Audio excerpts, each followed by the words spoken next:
নিখোঁজ যুবকের মৃতদেহ উদ্ধারের ঘটনায় চাঞ্চল্য ছড়ালো। মৃত যুবকের নাম শিবম পালিত। বৃহস্পতিবার রাতে ফাঁসি দেওয়ার ঝমকলাল জোতে তিস্তা ক্যানেলের লক গেট থেকে উদ্ধার হলো যুবকের মৃতদেহ।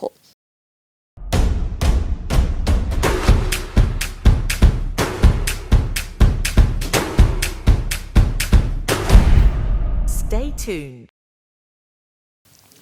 জানা গিয়েছে, এক যুবতীর সঙ্গে শিবম পালিতের প্রেমের সম্পর্ক ছিল।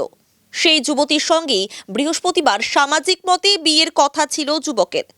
গত 17 ফেব্রুয়ারি বিয়ের কেনাকাটা নিয়ে যুবতীর সঙ্গে বচসা হয় যুবকের। এরপর থেকেই নিখোঁজ হয়ে যায় যুবক। বিভিন্ন জায়গায় খোঁজাখুঁজির পর গত 8 ফেব্রুয়ারি থানায় নিখোঁজ অভিযোগ দায়ের করা হয়। প্রথমে ফুলবাড়ির তিস্তা ক্যানেলের কাছে যুবকের স্কুটি উদ্ধার হয়। এরপর গতকাল ফাঁসি দেওয়ার ঝমকলাল জোতে তিস্তা ক্যানেলের লক গেট থেকে উদ্ধার হয় যুবকের মৃতদেহ। যুবকের পায়ে এবং মাথার পেছনে গভীর ক্ষত পাওয়া যায়, যে কারণে যুবককে খুন করে ক্যানেলের জলে ফেলে দেওয়া হয়েছে বলে অভিযোগ তুলেছেন মৃতের পরিবারের সদস্যরা। এদিকে মৃতদেহ উদ্ধার করে ময়নাতদন্তের জন্য উত্তরবঙ্গ মেডিকেল কলেজ ও হাসপাতালে পাঠানো হয়েছে। গোটা ঘটনার তদন্তে পুলিশ।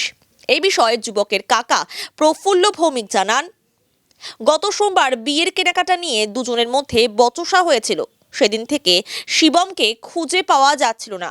মৃতদেহ দেখে মনে হচ্ছে তাকে খুন করা হয়েছে। ঘটনায় সঠিক পুলিশি তদন্তের দাবি জানান তিনি। পরে সন্ধ্যাবেলা ওদের দুজনে একটা কেনাকাটা নিয়ে বিরাবাদী ছিল, সামনে বিয়ে আছে, কেনাকাটা নিয়ে একটা বচসা শুরু হয়। তারপর থেকে ছেলেটাকে আর খুঁজে পাওয়া যায় না।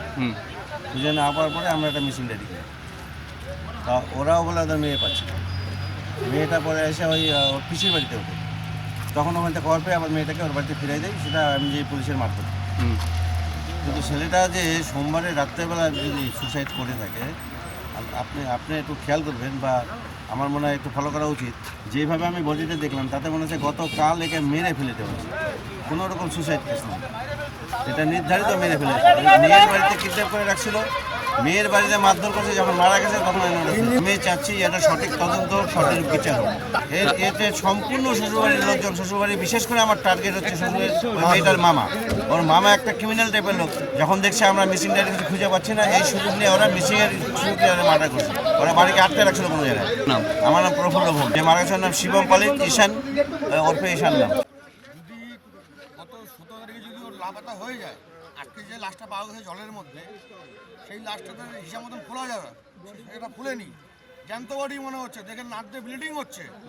এতগুলো গেট পার করে এই গেটে কেন আসলো? আর সম্পূর্ণ দোষ আমি যা বলবো, ওর বউয়ের সাথে কাটাল করে বেরিয়েছিল, লাস্টের মা শ্বশুরের সাথে কথা, ও মা শ্বশুর সব কিছু জানে। ওর শ্বশুরবাড়ি থেকে চাপ দিলে পারে, আজকে যে ছেলের বিয়ে সেই ছেলে কী করে এই কাজ করতে পারে? মেয়ের বাড়ির থেকে ছেলে দুদিক থেকে বিয়ে দিচ্ছিল, দিলে লাস্টে বলছে আমি তোর সাথে বিয়ে করবো না।